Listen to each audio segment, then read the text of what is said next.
At the history of hurricanes and storms, you'll find thousands of accounts of lots of things that don't evaporate, nonetheless falling out of the sky. Problems because of toxic air, that oil and water simply do not mix. It's impossible that it could rain oil. And yet Michio Kaku, as a scientist, says, oh yes it can. If it can rain frogs and fishes, it can pick up oil blobs, it can pick up oil slime, and it can throw it anywhere. I don't know where these naysayers and disinformation people are coming from, but I think they're getting scared now that because business is way off into coastal regions, that they're getting afraid that this is going to have an impact on them. Well, it should. These people that are naysayers are actually murderers, and I will not apologize for that remark. BP, the CDC, and the rest of them are likewise murderers because they're not informing the people down on the Gulf that breathing this stuff, once you get it in your system, it's in your system permanently. It cooks parts of your system. You don't ever get rid of it. The people up at the Valdez oil spill, most of them, the vast majority of them, with few exceptions, have already died from this stuff. They've had nurses come out and say, look, you can't breathe this stuff. But BP is saying, oh, not to worry, no problem. Well, of course, there's a reason for it. If they tell the workers that are in there cleaning all this stuff up the real truth, they'd quit.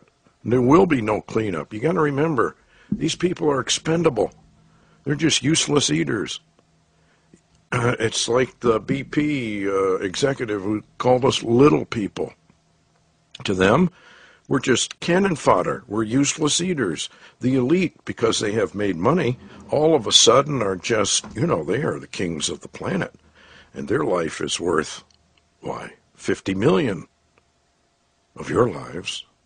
This is their attitude. It really is.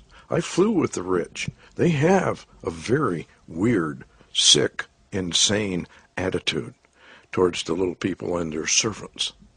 It's just the way it is. But the people are going to wake up, according to the bots. Now, I'm not telling you to believe the bots, but the bots say, well, the people are going to wake up, going to be a big killing spree go on against the elite.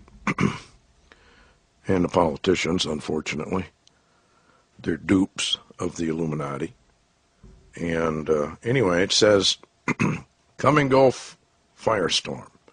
It's hurricane season in the Atlantic. That means Mother Nature could be whipping up fierce storms and sending them charging into the Gulf Coast any day now. In a normal hurricane season, well, that's bad enough all by itself, remember Katrina? But now there's something even more worrisome in the recipe. There's oil in the water.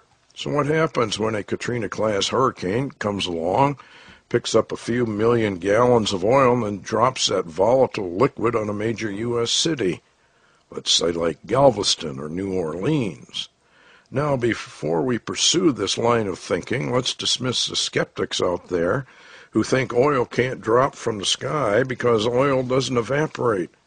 Actually, if you look at the history of hurricanes and storms, you'll find thousands of accounts of lots of things that don't evaporate, nonetheless falling out of the sky. The phrase, raining cats and dogs, well, it's an entirely metaphor, but there are documented accounts of these sorts of things coming down from the sky, fish, frogs, large balls of ice, and so on. Well, if rainstorms can pick fish up out of the ocean and drop them on land, then they certainly have the capacity to pick up the oil too. Besides, as any chemist will tell you, the various petrochemicals found in crude oil evaporate, even without a storm picking them up. Oil, in other words, does evaporate into the air. Or more accurately, some of the lighter chemicals in crude evaporate, even at temperatures of around 100 degrees. Ooh, wow. The Gulf is going up to 110, probably 120. We are in for a perfect storm. We have been trying to warn people that if God has not already hit delete and we're in the closing phase of it, he is soon to press the button. And I don't think people can wrap their minds around their own demise. But now is the time to start thinking about your own personal demise. Are you in Christ? Have you done what he said? Or are you just sitting on the fence? Better make up your mind. Because the Son of God, who created all this, according to John, is about to uncreate a good portion of planet Earth and the people on it. Now, he goes on in this article, kind of interesting. These lighter chemicals are more easily evaporated, also happen to have lower flash points, meaning that they catch on fire much more easily in lower temperatures than other elements of the oil. The flash point for gasoline, for example, is much lower than diesel fuel. That's true. You throw a match into a can of gasoline, you're going to have a major explosion. Toss a match into some diesel fuel, and the match will go out. It won't even ignite. He says that, well, that's because gasoline is much more flammable, is a lighter fuel than diesel. The EPA classifies oils in classes A through D. Class A is the lightest kind of oil, which the EPA describes as these oils are highly fluid, often clear, spread rapidly on solid or water surfaces, have a strong odor, high evaporation rate, and usually are flammable. They penetrate porous mixtures such as dirt and sand and can be persistent in such a matrix. These same EPA documents make it clear that the more volatile oils can evaporate from crude, rendering the remaining oil heavier and more tar-like. And we already know that oils can catch fire, because that's the whole point of tapping crude in the first place.